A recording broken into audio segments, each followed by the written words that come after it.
Hello and welcome back to another video. And it's another one on this absolutely horrendous mess of a desk.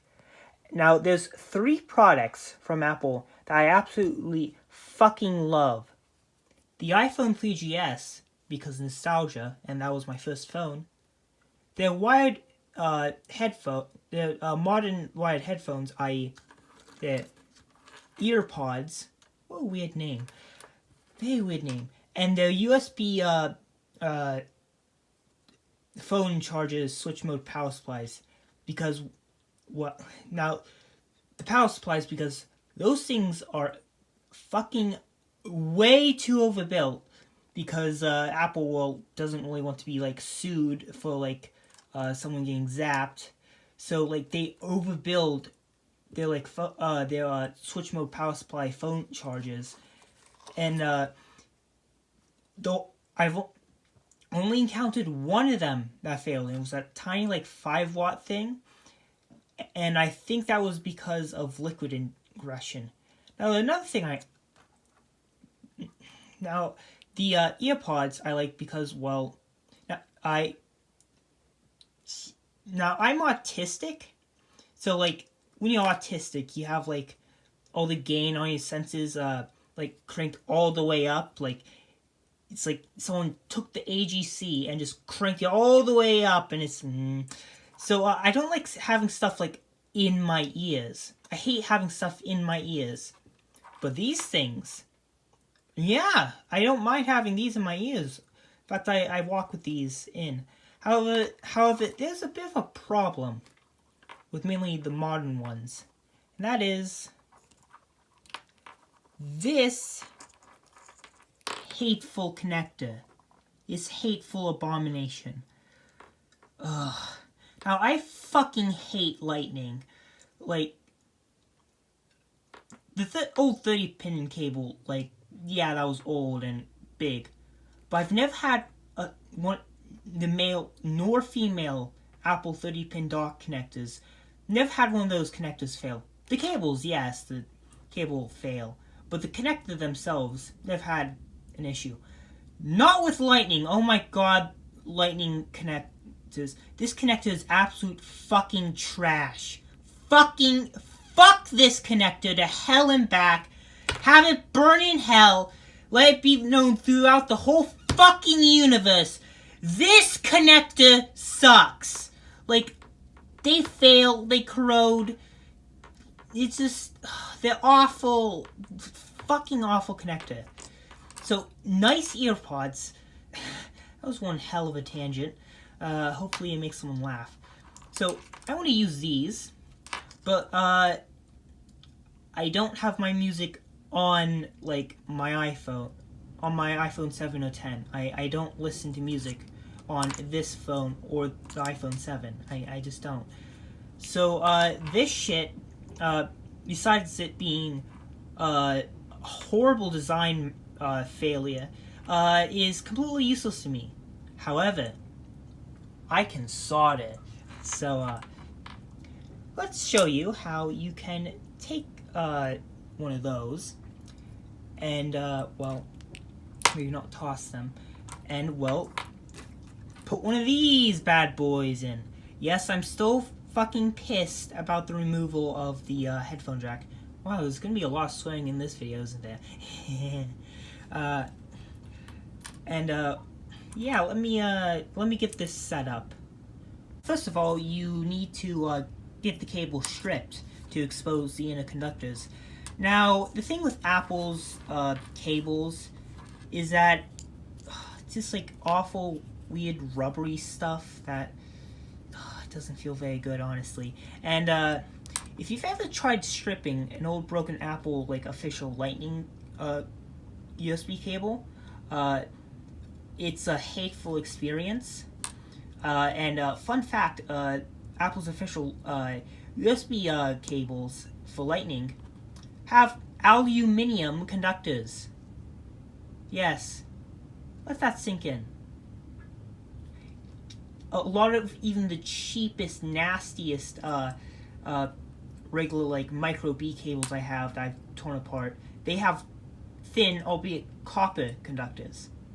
Now, I don't know if this Apple's changed the inner conductor, whatever. So, stripping this can be difficult because, like, you grab, like, the snips as he goes and looking for them. And it doesn't really work very well. You can use scissors, but, like, you'll dull the edge, and that's not fun.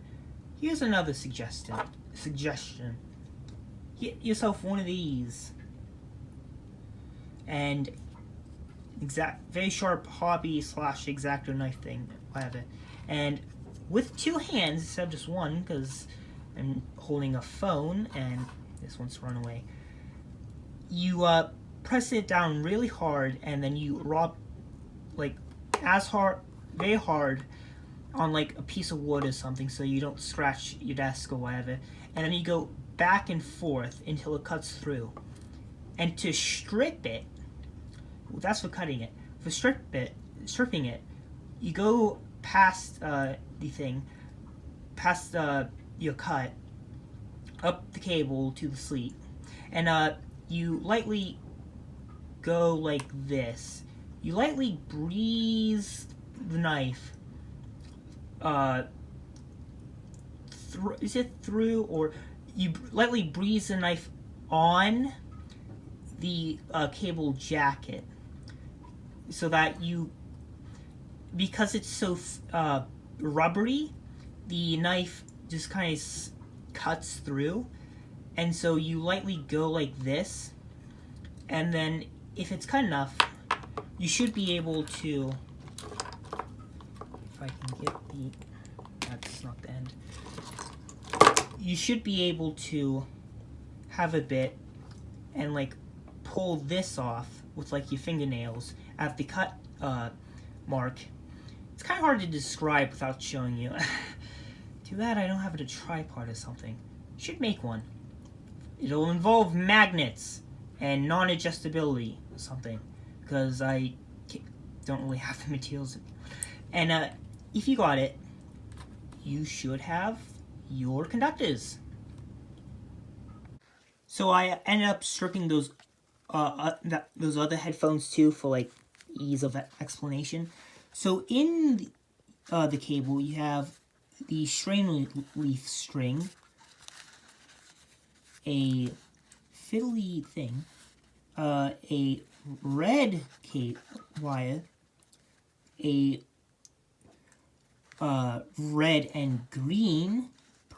Apparently my colors are running away from me. Red and gold, green, and then gold and green. And this is the part where this tutorial gets a bit ableist, because you know that thing where some people are colorblind? Well, if you're colorblind, you're gonna have a very unpleasant time with this, and I'm so sorry about that, like seriously.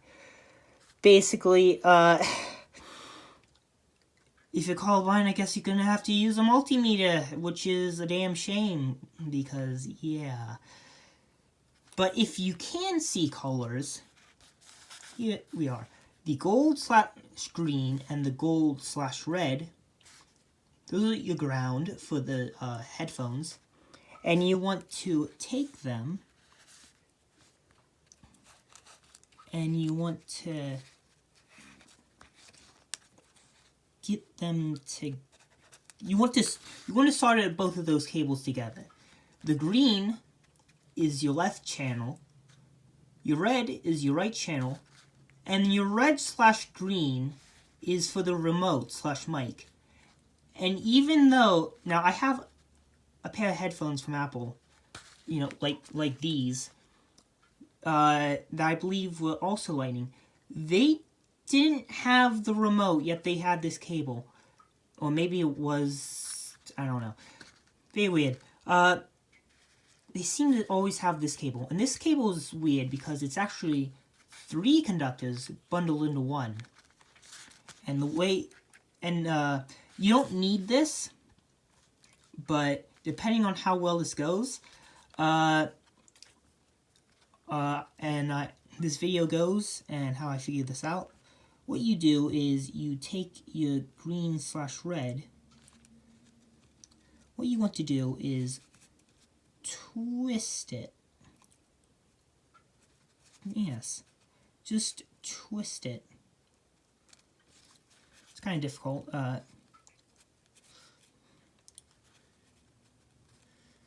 And come on. Isn't this just lovely? Don't you just love your ankle nibbler? Come on, I just want that cable. And then, as you can see, we have one delightful mess to sort through. The middle one is a gold one. Or would that be copper? No, it doesn't matter. And then red and green. Not too sure what those do, but let's do these first. You know, because that's more important. Now, with the ends of the wire, you want to take both the hybrid gold green and gold red ones, because those are both ground, and put them through the ground tab. Make sure you put through the hole on the ground tab instead of just tacking it on with solder, because, well, we need a good mechanical connection here. And you know, folding these out can help, and then all you have to do is fold them back. So oh, and make sure you put this on before you start doing that, because I almost forgot this, and you know, you don't want to embarrass yourself in front of yourself or others or whatever, because you forgot to put this on before you soldered that on. And you know, yes. Okay, so I'm done soldering, and this does work. You know, if you didn't need or want the remote, you can just take that red and green wire and just snip it off, and then put the screw-on thing onto here. But I want to challenge myself, and I would like to at least have the microphone on this. So if that doesn't succeed and the video just ends abruptly, for some strange reason, you'll know why. So let me try that. Yeah, I couldn't figure that out. So yeah, there you go. These headphones now have a real connector on them, so I can plug them into whatever I want. So hopefully this video was helpful to you.